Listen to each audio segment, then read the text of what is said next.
छत्रपती शिवाजी महाराज हे प्रत्येक मराठी माणसाचं आराध्य दैवत.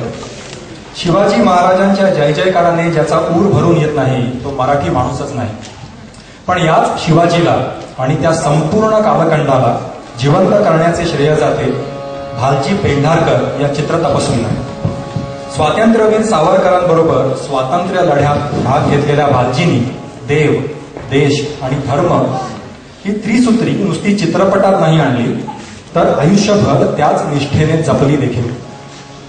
वयाच्या 96व्या वर्षापर्यंत अखंडपणे चित्रपट निर्मिती करणाऱ्या भालजींनी दिग्दर्शन, कथा, पटकथा, संवाद, गीते यातून मनोरंजनाबरोबरच ऐतिहासिक चित्रपटांच्या माध्यमातून महाराष्ट्राची अस्मिता आणि राष्ट्रभक्ती समाजात रुजवण्याचे अत्यंत प्रभावी कार्य केले. आनंद घन या नावाने लता मंगेशकर यांनी ज्या चित्रपटांना संगीत दिले त्यात बहुतांशी भालजींचे चित्रपट होते. त्याच चित्रपटातील काही गाण्यांनी या चित्रतपस्वींना आमची भावपूर्ण आदरांजली.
नाव ब्राह्मण नका पुसू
शिवाची बैल जोड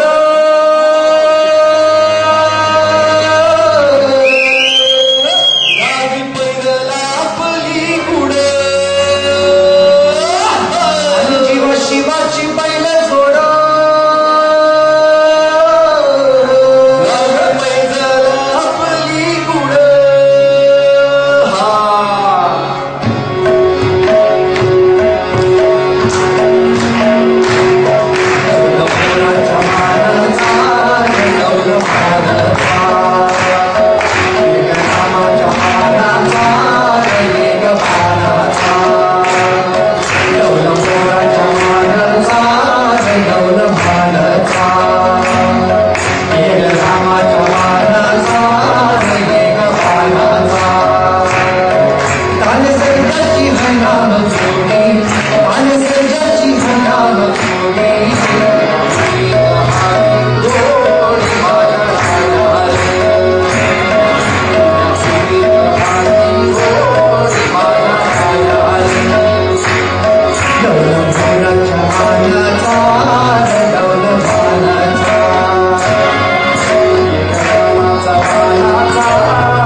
माणसाचे मराठीपण ठरवण्याचे 3 मापदंड आहेत. शिवाजी महाराज, गणपती बाप्पा आणि तिसरी म्हणजे ढोलकीच्या तालावर आणि घुंगराच्या बोलावर बेभान करणारी लावणी. शृंगार रसाच्या या राणीला तमाशाच्या फडावरून चित्रपटात आणण्याचे मुख्य श्रेय जाते ते राम कदम या संगीतकाराला. राम कदमांनी प्रभात कंपनीत उमेदवारी करत असताना पठ्ठे बापूराव यांच्याकडे लावणीचे धडे घेतले. राम कदमांचे संगीत असलेल्या आणि 1957 साली प्रदर्शित झालेल्या केला इशारा जाता जाता या चित्रपटाच्या यशाने तमाशा प्रधान चित्रपटांची मालिकाच सुरू झाली. सांगते ऐका, सोंगाड्या यापासून ते 1973 साली प्रदर्शित झालेल्या पिंजरा या चित्रपटापर्यंत राम कदमांनी लावणीचे प्रकार मोठ्या हुकमतीने साजरे केले. देरे कान्हा चोळी गगडी हे गाणं तुम्हाला माहिती असेल. या लावणीसाठी शांताराम बापूंना त्यांनी चक्क 39 चाली ऐकवल्या होत्या. राम कदमांनी नंतर विजय पाटील यांच्याबरोबर राम लक्ष्मण या नावाने संगीत दिग्दर्शन सुरू केले. दादा कोंडक्यांच्या त्या काळातल्या बहुतेक चित्रपटांना राम लक्ष्मण यांचेच संगीत होते.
श्रीनिवास खळे हे नाव समीक्षका आणि रसिका तेवढ्याच आदराने घेतले जाते. त्यांची गाणी जेवढी ऐकायला सुरेल तेवढीच गाणाऱ्याचा कस पाहणारी. खळ्यांची नॉन फिल्मी गीते तर आपल्या मर्मबंधातली ठेव आहे. खळ्यांची गाणी ऐकताना त्यातील आशय तर प्रभावीपणे आपल्यापर्यंत पोहोचतोच, पण ते ऐकतानाच नकळत त्या गाण्याच्या सादरीकरणाकडे, त्यातल्या सुरांच्या नजाकतीकडे आपण थक्क होऊन बघत राहतो. आता सादर होणारे या जिमण्यांनो परत फिराले हे जिव्हाळा चित्रपटातील गाणे याचीच साक्ष आहे.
अक्षरशः हा कार्यक्रम वेळेत संपवायचा प्रयत्न करतोय.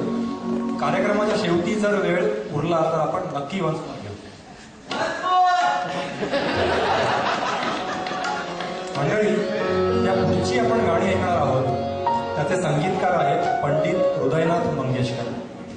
गालिब पासून ते मीराबाई आणि ज्ञानेश्वरांपासून ते ग्रेस, आरती प्रभू यांच्यापर्यंत असलेल्या त्यांच्या संगीताचा आवाका केवळ स्थिमित करण्यासारखा आहे. आणि स्मरण यात्रेच्या संदर्भात म्हणजे चित्रपट गीतांविषयी बोलणे हे तर अजूनच कठीण आहे. उत्तम आणि दर्जेदार काव्य हे त्यांच्या संगीताचा एक अविभाज्य घटक राहिले आहे. आणि चित्रपट गीतांमध्येही त्यांनी त्याच्याशी कधीच तडजोड केली नाही. कदाचित ह्यामुळेच त्यांची काहीशी दुर्बोध वाटणारी गाणी रसिका प्रेक्षकांच्या पसंतीला मात्र कायमच उतरली.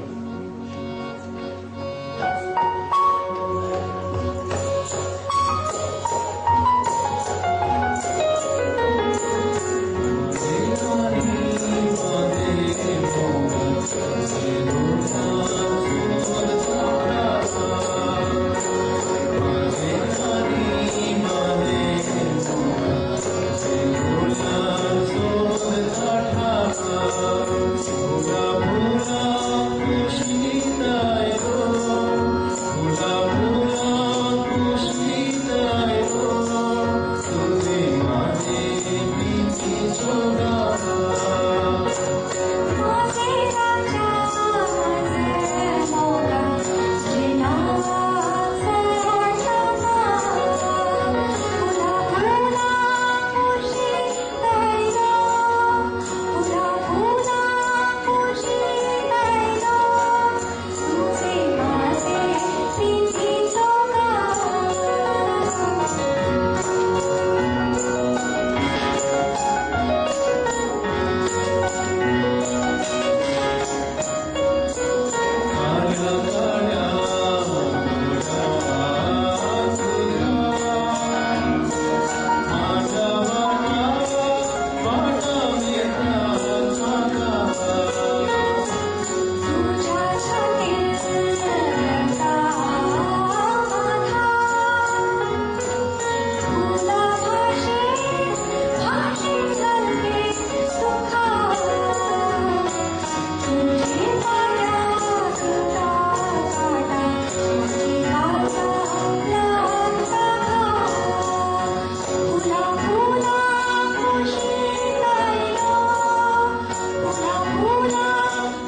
1970 हे दशक गाजवले ते दादा कोंडक्यांच्या चित्रपटांना.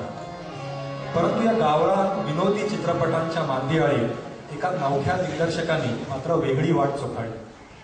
या दिग्दर्शकाचे नाव होते डॉक्टर जब्बार पटेल. तो काळच प्रयोगशीलतेने भारलेला होता. एकीकडे मराठी रंगभूमीवर विजय तेंडुलकरांनी वेगळे परिमाण दिले होते, तर चित्रपटांमध्ये जब्बार, स्मिता पाटील यांच्या उंबरठा, जैत्रे जय यांनी इतिहास घडवला. सामना, सिंहासन यांनी तर कळस गाठला.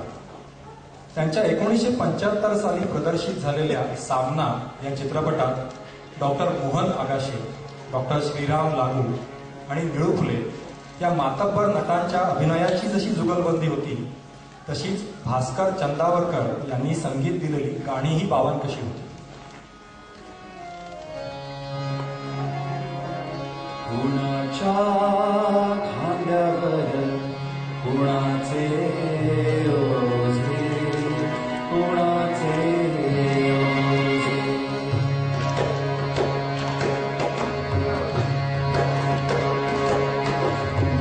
कुणाच्या खांद्यावर कुणाचे ओझे, कुणाचे ओझे. कुणाच्या खांद्यावर कुणाचे ओझे, कुणाचे ओझे. कशासाठी उतरावे तंबू पुन्हा, ओढणे कुणासाठी रक्त पुन्हा. कशासाठी उतरावे तंबू पुन्हा, ओढणे कुणासाठी रक्त पुन्हा. जगतात येथे कुणी मनात तुझून, तरी कसे फुलतात गुलाब हे ताजे. कुणाच्या हातावर कुणाचे ओझे, कुणाचे ओझे. कुणाच्या हातावर कुणाचे ओझे, कुणाचे ओझे, कुणाचे ओझे,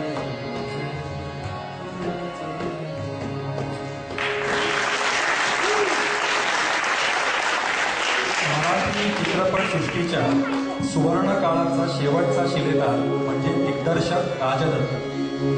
भालजी पेंढारकरांकडे सहाय्यक असलेल्या राजदत्तांनी या काळात देवकी नंदन गोपाला, अरे संसार संसार, अष्टविनायक, भालू अशा अनेक चित्रपटांच्या माध्यमातून सामाजिक संघर्षाचे फार उत्तम चित्रीकरण केले. त्यांच्या अष्टविनायक या चित्रपटात नायक असलेल्या सचिन या पूर्वीच्या बालकलाकाराने 1980च्या दशकात अनेक चित्रपट दिग्दर्शित केले. त्यातील गंमत जम्मत या चित्रपटात किशोर कुमार यांनी अश्विनी येना हे पहिले मराठी गीत गायले होते. त्याचे संगीतकार होते अनिल अरुण. अश्विनी येना, येना, ये जगू कसा चांदी राती, कशी जिंदगी राती राती.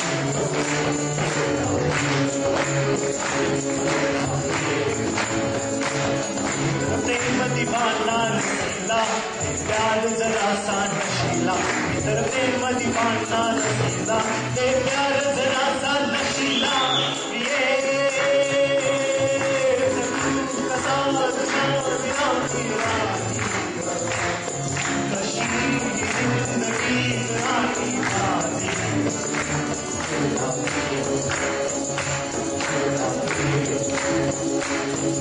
प्रेम दीवाना रसीला, प्यार जरा सा नशीला. इतर प्रेम दीवाना रसीला, ते प्यार जरा सा नशीला.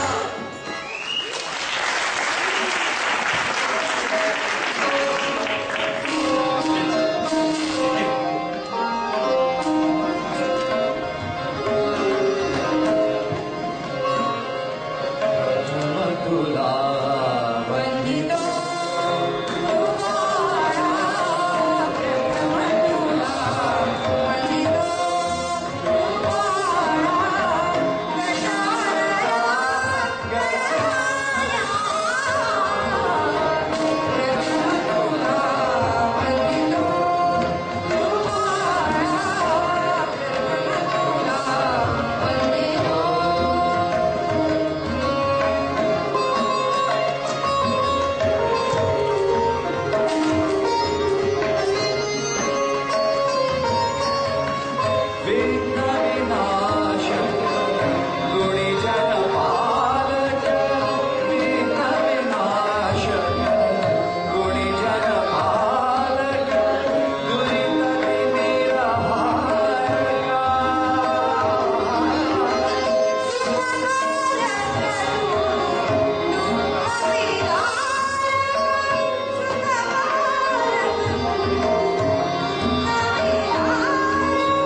संगीतकारांमधले महत्त्वाचे नाव म्हणजे आनंद मोडक. मोडकांच्या चाली, बांधणी आणि गाण्यांमधली विचार प्रक्रिया पुरोगामी असेच म्हणायला हवे. अगदी मोजक्या चित्रपटांना मोडक संगीतकार म्हणून लाभले आणि त्यासोबतच मराठी रंगभूमीवर त्यांनी अनेक नवीन प्रयोगशील कार्यक्रम सादर केले. आज आपण हे निवडक मोडक ऐकणार आहोत. शब्द आहेत कवी ना.ध. महानोरांचे आणि सुधीर मोघ्यांचे.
मराठी प्रेक्षक मराठी चित्रपटापासून दुरावण्याचे एक कारण जसे हिंदी चित्रपट होते तसेच मराठी चित्रपटांचा घसरलेला दर्जा हेही होते. विनोदी चित्रपटांचा अतिरेक झाला आणि लक्ष्मीकांत बेर्डे, अशोक सराफ या दोन अभिनेत्यांनी त्या काळात थोडाफार प्रेक्षक वर्ग टिकवून ठेवला. पण एकंदरीत मराठी चित्रपटात आणि त्यातील संगीतात दखल घेण्याजोगे विशेष काही राहिले नव्हते. या परिस्थितीत तरुण पिढीला मराठी संगीताकडे आकर्षित करण्यात अवधूत गुप्ते, मिलिंद इंगळे या नव्या पिढीतील संगीतकारांचा मोठा सहभाग होता. रिमिक्स हे चांगले की वाईट हा कदाचित वादाचा विषय होऊ शकतो, पण याच रिमिक्समुळे तरुण पिढी पुन्हा मराठी गाणी ऐकू लागली. आधुनिक वाद्यांच्या आणि तंत्राच्या जोरावर अवधूत गुट्टेसारख्या संगीतकारांनी मराठी चित्रपट संगीतात पॉप आणि रॉक संगीताचा नवा ट्रेंड सुरू केला.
ग्लॅमर मिळवून दिली.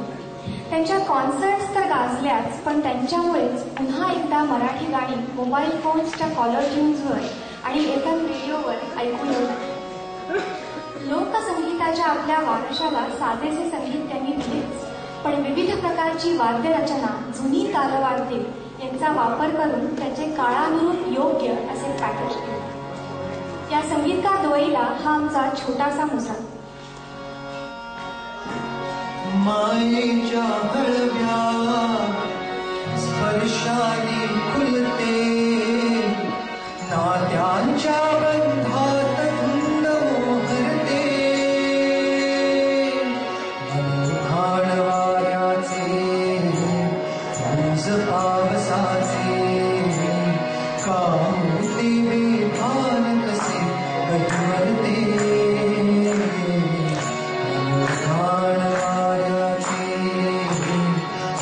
पावसाचे होते बेभान कसे गजमरते, अनुधान वाऱ्याचे. भवानी तुझ्या कृपेने काळजी भक्ताला, भवानी तुझ्या कृपेने काळजी भक्ताला, अगाध महिमा तुझी मावळी काल संकटाला, महिमा तुझी मावळी काल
स्मरण यात्रा 72 गाणी झाली आहेत.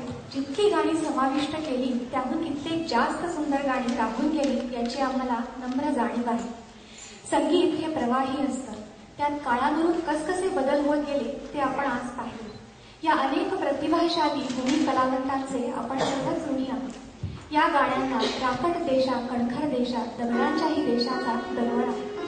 अत्तर गाणीतून थोडेसे अत्तर शिंपडावे तसा हा गंध आज आम्ही आपल्यापर्यंत काहीसा पोचवू शकलो अशी आशा आहे. गेल्या 2 दशकात चित्रपट संगीतात, चित्रपटात, साहित्यात आमूलाग्र परिवर्तन झाले. घराघरात नाटक आणि संगीत असणारा हाच का तो महाराष्ट्र असे वाटत असताना गेल्या काही वर्षात नव्या दमाच्या ताज्या मराठी चित्रपटांची लाट आहे. ज्या संगीत नाटकांपासून सुरुवात झाली होती तिथवरचे एक आवर्तन पूर्ण झाले ते बालगंधर्व या चित्रपटाच्या निमित्ताने. त्यातील आनंद भाट्यांच्या नाट्यगीतांनी पुन्हा एकदा तरुण पिढी नाट्यसंगीताकडे आकृष्ट झाली आणि चक्क चित्रपटावरून प्रेरणा घेऊन पुन्हा सौभद्र मानापमानाचे प्रयोग रंगू लागले. आज ही स्मरणयात्रा आपण थांबवूया. संगीत शाकुंतलमधील या 133 वर्ष जुन्या नांदीने. नांदी खरं तर कधी शेवटी गाठ नाही, ती सुरुवातीला योजलेली असते परमेश्वराला, रंगदेवतेला साकडं घालण्यासाठी. पण आपण आज या 80 वर्षाच्या सांगीतिक प्रवासाला मानाचा मुजरा म्हणून जिथून हे सर्व सुरू झाले त्या खाडीलकरांच्या आद्य नांदीने शेवट करूया.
आठवणीतील गाणी या वेबसाईटचा डेटाबेस केवळ उत्कृष्ट आहे. त्याच्याशिवाय हा कार्यक्रम होऊच शकला नसता. इंटरनेटच्या नावाने खराणा करताना अक्षरशः एका क्लिकसरशी अनेक सुंदर मराठी गाणी आपल्या भिंतीला हजर आहेत त्याची जाण ठेवायला हवी. दुसरे, स्मरण यात्रा नावाचा मूळ कार्यक्रम 20 एक वर्षांपूर्वी सुधीर मोघ्यांनी सादर केला होता. ही संकल्पना मोघ्यांची, आमचा आपला हा एक छोटासा घरगुती प्रयत्न. तिसरे, अशा प्रकारचा कार्यक्रम बसवायला किती तास लागतात याचा काही अंदाज? 150 तरी तास लागले असावे. हौसेला अक्षरशः मोल नसते, पण त्यातला आनंद, शिकायची संधी याला केवळ तोड नाही. त्याचे मोजमाप करूच नाही. कलाकारांची थोडक्यात ओळख करून घेऊ. प्रदीप लाडांचा तबला आपण बऱ्याच कार्यक्रमातून ऐकला असेल. मला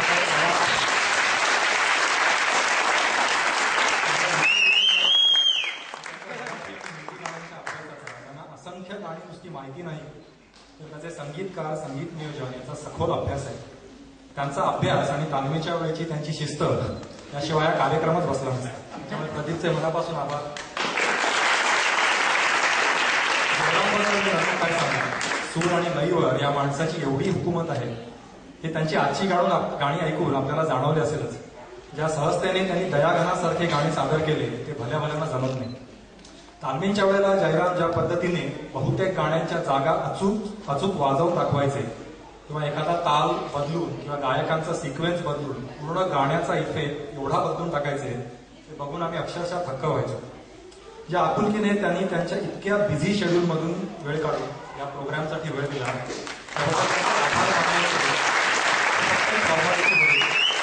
फक्त एवढी सांगायचं की ऑनर प्रोग्राम द्यावा. Thank you very much. बाजूला आहेत मीनाताई दातार. काकूंची पेटी कशी वाटते गायकाने त्यांची फक्त गाणी तयार करायला लागली. काकूंना पूर्ण 73 गाणी वाजवायला लागली.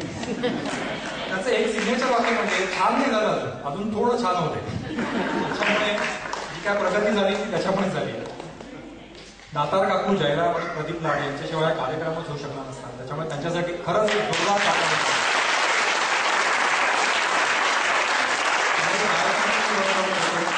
कौस्तुभ परांजपे.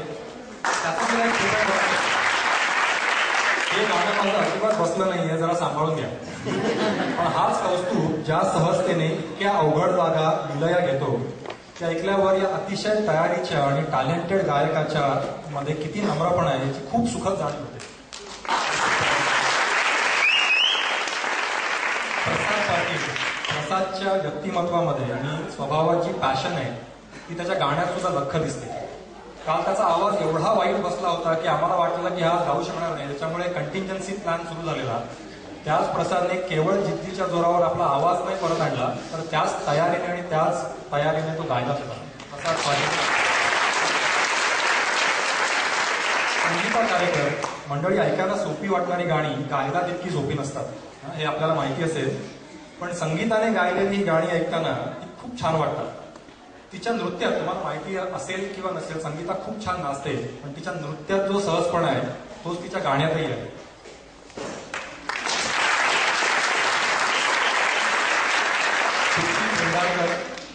श्रुतीची गाणी ऐकणं ही खरंच एक मेजवानी असते.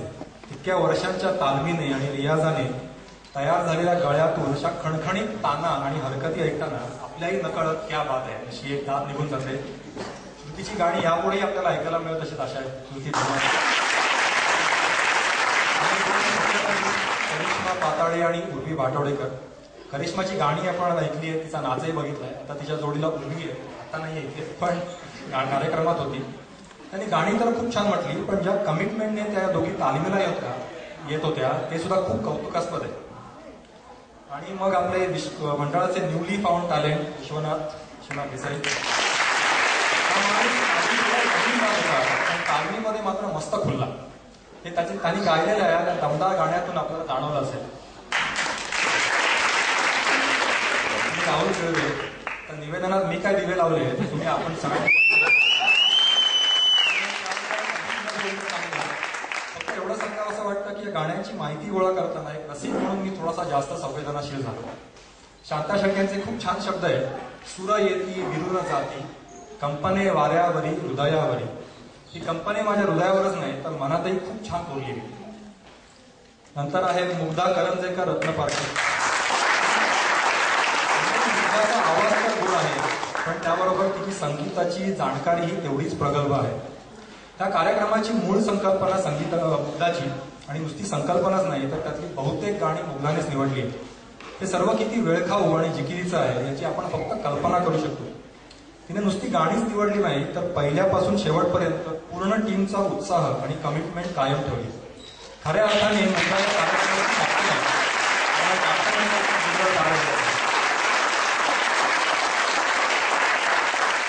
अगदी एका व्यक्तीची ओळख करून दिल्याशिवाय हा कार्यक्रम पूर्ण होणार नाही आणि ती व्यक्ती म्हणजे अमित रत्नपारखी.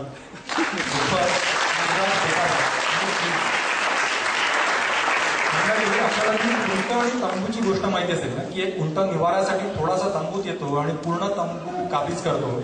हा तसा महाराष्ट्र मंडळाचा उंट यांच्या घरात घुसला तालमीसाठी आणि हळूहळू पूर्ण घर काबीज केलं. या तालमीत अमितने चहा पाण्यापासून ते लहान मुलांना अगदी 3 तास एंगेज करण्यापासून पर्यंतची जबाबदारी अगदी हसत पार पडली. या सर्वांबद्दल कृतज्ञता व्यक्त करण्यासाठी अमित आमच्याकडे शब्द नसतील, पण याची जाणीव मात्र आम्हाला नक्की आहे. हा कार्यक्रम सादर करण्याची संधी आणि परवानगी दिल्याबद्दल, नवीन साधने उपलब्ध करून दिल्याबद्दल महाराष्ट्र मंडळ हाँगकाँगचे खूप आभार. Nitin, Devendra, thank you very much. स्मरण यात्रेची संकल्पना जेव्हा पहिल्यांदा मांडली तेव्हा त्याचा आवाका बघून आमची छाती जी धडधडायला लागली होती ती आत्ता अगदी कार्यक्रम संपेपर्यंत. पण केवळ मराठी संगीताच्या प्रेमामुळे आणि आपल्या सर्वांच्या भरोशावर हा कार्यक्रम सादर करण्याचे धाडस झाले आहे. त्यात काही पुढे अधिक राहिले असेल तर क्षमस्व. त्याबद्दल क्षमस्व. या कार्यक्रमाला आपण जसा उत्कृष्ट प्रतिसाद दिला आणि ही साऊंड सिस्टीमची अशी थोडीशी अवस्था असताना देखील आम्हाला सांभाळून घेतले, तसेच आणि त्याही पेक्षा जास्त पुढील कार्यक्रमाला प्रतिसाद द्याल अशी आशा आहे. तेव्हा कळावे, लोभ असावा ही विनंती.